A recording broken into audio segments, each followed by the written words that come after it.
BA part first की Urdu class में आपका इस्तकबाल है। गुज़श्ता लेक्चर में मैंने मीर की 2 गज़लें पढ़ाई थी। आज भी मीर की गज़लें मुझे पढ़ानी हैं। दूसरी गज़ल मैंने पिछले लेक्चर में छोड़ दी थी और तीसरी गज़ल आपको पढ़ाई थी। आज दूसरी गज़ल से बात शुरू करते हैं और उसके बाद फिर चौथी गज़ल जितनी होगी उतनी ही। उल्टी हो गई सब तदबीरें, कुछ न दवा ने काम किया, देखा इस बीमारी दिल ने आखिर काम तमाम किया। इंसान किसी काम को बनाने के लिए कोई मंसूबा तैयार करता है, कोई तदबीर करता है। मीर कहते हैं कि बीमारी से नजात के लिए हम तदबीर दवा की इस्तेमाल करते हैं। हम दवा खाते हैं ताकि बीमारी से नजात मिल जाए। कहता लेकिन हमने बीमारी से नजात के लिए जो भी दवा इस्तेमाल की वो तदबीर हमारी रायगां हो गई। दवा ने कोई असर नहीं दिखाया, बल्कि उल्टे उसका रिएक्शन हुआ। उल्टी हो गई सब तदबीरें। कहता है जो तदबीर हमने की वो सीधी होने के बजाय उल्टी पड़ती रही, कुछ न दवा ने काम किया। कहता है जो दवा हम ढूंढते रहे, जो इलाज हम करते रहे, वो मुफीद साबित नहीं हुआ। देखा इस बीमारी दिल ने आखिर काम तमाम किया। कहते देखा तुमने, ये दिल की बीमारी ऐसी है कि इसने बिलाखिर जो है वो जान ले ही ली। इस दिल की बीमारी का कोई इलाज जो है वो किसी के पास मुमकिन नहीं है। जितनी भी आप तदबीरें करेंगे वो सारी तदबीरें जो है वो उल्टी होती चली जाएंगी।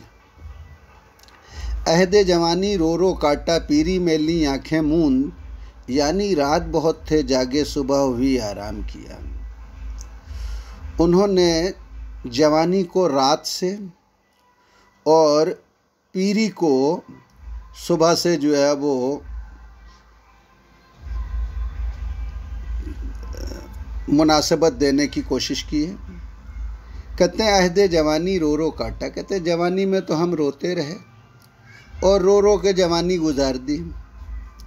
पीरी में ली आँखें मूंद, और जब बुढ़ापा आया तो आँखें बंद करके जो है वो पड़े रहे। यानी रात बहुत थे जागे सुबह हुई आराम किया। कल जवानी और बुढ़ापे का मामला हमारा ऐसे ही है जैसे कोई इंसान जो है वो रात में जागता रहा हो रात भर और सुबह हो जाए तो वो सो जाए आंखें बंद करके। ऐसे ही हमारी जवानी और बुढ़ापे का हाल है कि जवानी में तो हम आरजुएं और ख्वाहिशों के चक्कर में रोते रहे और बुढ़ापे में उन तमाम आरजुओं से और ख्वाहिशों से तौबा करके जो है वो सुकून इख्तियार कर लिया। हर्फ नहीं जहाँ बख्शी में उसकी खूबी अपनी किस्मत की, हमसे जो पहले कह भेजा सो मरने का पैगाम किया। कहते हैं वो ज़िंदगी देने वाला है, इसमें कोई शक नहीं है। हर्फ नहीं यानी कोई शक नहीं, कोई शुबहा नहीं कि वो ज़िंदगी अता करता है, लोगों को जान बख्शता है, ताजगी और तवानाई देता है। खूबी अपनी किस्मत की, कहते हैं उसके जान देने में और ज़िंदगी अता करने में कोई शक नहीं है। माशूक़ तो जो है वो लोगों को ज़िंदगी देता है, ये तो अपनी किस्मत की ख़राबी है, अपनी किस्मत की जो है वो खूबी है कि माशूक़ ने हमसे पहले जो पैगाम किया वो मरने का पैगाम था। ये ठीक है कि वो लोगों को ज़िंदगी देता है, लेकिन हमें जो है वो मरने की बात कही, मरने का मैसेज भेजा। तो ये हमारी किस्मत की खूबी है कि जो ज़िंदगी बांटता था उसने हमें मौत दे दी, हमें जो है वो मौत का पैगाम दे दिया। नाहक हम मजबूरों पर ये तोहमत है मुख्तारी की, चाहते हैं सो आप करें हैं हमको अबस बदनाम किया। ये दुनिया में इंसान के बारे में अलग अलग नज़रिए हैं। एक नज़रिया ये है कि इंसान फ़ाइल है मुख्तार है, दूसरा नज़रिया ये है कि इंसान मजबूर है, और तीसरा नज़रिया ये है कि इंसान ना कुल्ली तौर पर मुख्तार है और ना ही कुल्ली तौर पर मजबूर है।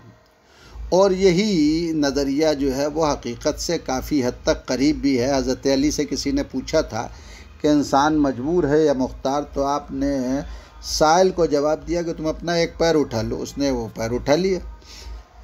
जब वो पैर उठा लिया तो आपने फरमाया कि दूसरा पैर उठा लो। उसने कहा दूसरा पैर नहीं उठा सकता। तो आपने फरमाया यही इंसान का हाल है कि कुछ मामलात में इंसान फ़ाइल मुख्तार है और कुछ मामलात ऐसे हैं जहाँ इंसान मजबूर है।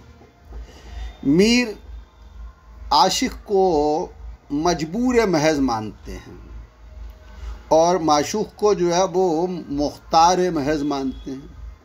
वो कहते हैं हम आशिकों पर मुख्तारी का इल्ज़ाम है। तोहमत माने इल्ज़ाम रखना, नाहक हम मजबूरों पर।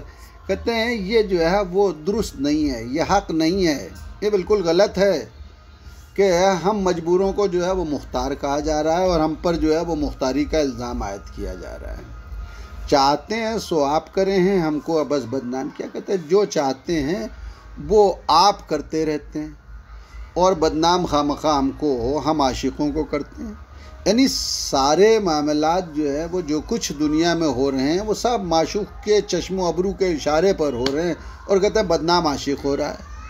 हालांकि आशिक तो मजबूर है, फ़ाइल मुख्तार तो माशूक है, वो जैसा चाहता है वैसा होता है और इल्ज़ाम जो है वो आशिकों के सर मंड दिया जाता है। सारे रिंद औबाश जहाँ के मुझसे सुजूद में जाके कहते हैं, बांके टेढ़े तिरछे तीखे सबका तुझको इमाम किया। कहता जितने रिंद हैं, शराबी हैं, जितने जो है वो औबाश हैं, ला उबाली किस्म के लोग हैं, आवारा फिरने वाले लोग हैं दुनिया के, ये सब मुझसे सजदे के आलम में जाके जो है वो कहते हैं। क्या कहते हैं कि जितने दुनिया में माशूक हैं, बाके टेढ़े तिरछे तीखे, ये सब माशूकों के लिए इस्तेमाल हुआ है। मतलब जितने हैं अदाएँ दिखाने वाले माशूक, इन सब का इमाम और कायद और लीडर जो है वो तुझको हमने बना दिया है।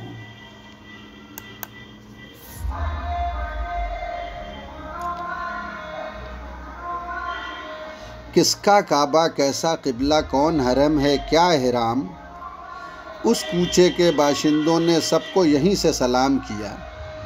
कहता है किसका काबा और कैसा किबला और कौन जो है वो हरम और क्या लिबास एहराम।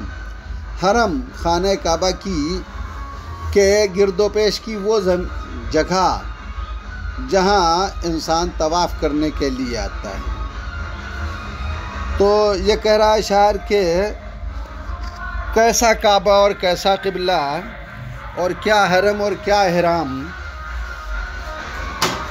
माशूक की गली के जितने बाशिंदे हैं उन सब ने इन तमाम चीज़ों से किनारा कशी अख्तियार कर ली है। उनको जो है वो न काबे से मतलब है, न क़िबले से मतलब है, न जो है वो खाने काबा के सहन से मतलब है और न लिबास एहराम से मतलब है।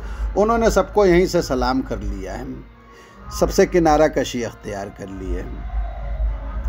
यहाँ के सफ़ेदो स्याह में हमको दखल है, जो सो इतना है, रात को रो रो सुबह किया, दिन को जूं तू शाम किया। कहता है ज़िंदगी के इस कारखाने में, इस कायनात में हमारा कोई इंटरफेरेंस नहीं है, कोई हस्तक्षेप नहीं है, न यहाँ के सफ़ेद में कोई हमारा दखल है और न यहाँ के काले में। यानी न यहाँ की कायनात की अच्छाइयों से हमें कोई लेना देना है और न जो है वो कायनात की बुराइयों से जो है वो हमें कोई लेना देना है। न जो है वो इस दुनिया के दिन से हमें कोई मतलब है, न रात से कोई मतलब है। सफ़ेद व सियाह, सफ़ेद दिन के लिए, सियाह रात के लिए, सफ़ेद अच्छाई के लिए, सियाह बुराई के लिए, सफ़ेद खैर के लिए, सियाह शर के लिए। तो कहता है दुनिया के कायनात के जो है वो मामलात में हमें कोई दखल नहीं है। और अगर आप कहते हैं कि हमें दखल है तो चलिए हम मान लेते हैं, लेकिन सिर्फ इतना ही सा दखल है कि रात को रो रो के सुबह कर लेते हैं और दिन को जैसे तैसे इधर उधर बैठ बैठ के जो है वो उठ के शाम कर लेते हैं। इससे ज़्यादा हमें जो है वो रात दिन के जो है वो सफ़ेद और स्याह से कोई लेना देना नहीं है। मीर के दीनों मज़हब को क्या पूछते उनने तो कशका खींचा दैर में बैठा कब का तर्क इस्लाम किया। कहता तुम मीर के दीन को और उनके मज़हब को क्या पूछ रहे हो, उन्होंने तो एक अरसा हुआ कि तिलक लगा लिया है और माशूक की गली में जाके बैठ गए हैं और उन्हें इस्लाम और मज़हब से कोई लेना देना नहीं है। और अब हम आगे बढ़ते हैं और मीर की चौथी गज़ल की बात करते हैं, जिसका मतलब है हमारे आगे तेरा जब कसू ने नाम लिया, दिले सितम ज़दा को हमने थाम थाम लिया। कहता जब किसी ने हमारे सामने तुम्हारा नाम लिया तो हमने अपने इस ज़ख्म खाए हुए दिल को, हमने उस दिल को जिस पे बहुत से सितम हुए हैं थाम लिया। क्यों? कहीं ऐसा ना हो कि ये बेकरार हो जाए, बेकाबू हो जाए और जो है वो हमारे अख्तियार से बाहर हो जाए और ये धड़कना भूल जाए। कसम जो खाइए भी तो ताले ज़ुलेखा की, अजीज़े मिस्र कभी साहब ग़ुलाम लिया। कहता अगर आपको किसी आशिक़ के नसीब की कसम ही खानी है तो ज़ुलेखा जैसे आशिक़ के नसीब की कसम खाइए। ताले माने नसीब, किस्मत। कहता अगर कसम ही खाना है तो ज़ुलेखा जैसे आशिक़ के नसीब की कसम खाइए कि उसने अजीज़ मिस्र के ग़ुलाम को जो है वो अपना बना लिया और उसने जो है वो अपने माशूक़ को हासिल कर लिया, जो है वो मिस्र का अजीज़ मिस्र का ग़ुलाम था, उसे जो है वो अपना माशूक़ बना लिया। ख़राब रहते थे मस्जिद के आगे मैखाने, निगाहे मस्त ने साक़ी की इंतकाम लिया। कहता है मस्जिद के सामने शराब खाने वीरान थे, लोग शराब छोड़ के और शराब से तौबा करके जो है वो मस्जिद में पहुंच गए थे और मैखानों में धूल उड़ रही थी, वीरानी थी, सन्नाटा था। अब बेचारा साकी क्या करता, उन्होंने देखा कोई जो है वो रिंद है ही नहीं, पीने वाला ही नहीं है, किसे पिलाएं, तो उसने खुद ही शराब पी ली और पी के जो है वो मस्ती में आके जो है वो मस्त निगाहों से जब जो है वो उसने मस्जिद के नमाजियों को देखा तो उन नमाजियों की सारी तौबा जो है वो टूट गई और वो फिर शराब खाने की तरफ चले गए। इस तरह उसने जो है वो इंतकाम ले लिया। निगाह मस्त ने साकी की इंतकाम लिया। कहता साकी की मस्त निगाहों ने इस तरह इंतकाम लिया कि फिर से मस्जिद को जो है वो वीरान बना दिया और मैखाने को आबाद कर दिया। वो मैखाना जो मस्जिद के सामने वीरान रहता था वो फिर से आबाद हो गया। वो कजरविश न मिला रास्ती में मुझसे कभी, न सीधी तरह से उनने मेरा सलाम लिया। अब वो कजरविश माशूक के लिए कहता है, कहता माशूक तो जो है वो हमेशा अकड़ में रहता है ना, गुरूर में, घमंड में, गर्दन टेढ़ी रहती है। वो कहता चाल भी उसकी सीधी नहीं होती, हमेशा इतराता हुआ इधर उधर बल खाता हुआ चलता है। तो कहता वो कजरविश, वो जो है वो तिरछी गर्दन वाला, वो तिरछी चाल वाला, वो अकड़ और गुरूर और घमंड में रहने वाला माशूक कभी मुझसे सीधी तरह नहीं मिला, न सीधी तरह से उनने मेरा सलाम लिया। हद यह है कि उसने अगर मेरे सलाम को कबूल भी किया और मेरे सलाम का जवाब भी दिया तो वो भी सीधी तरीके से नहीं दिया, वो भी जो है वो गर्दन घुमा के ही जो है वो सलाम का जवाब दिया। बस जनाब आज के लिए इतना ही। बाकी शेर अगले लेक्चर में।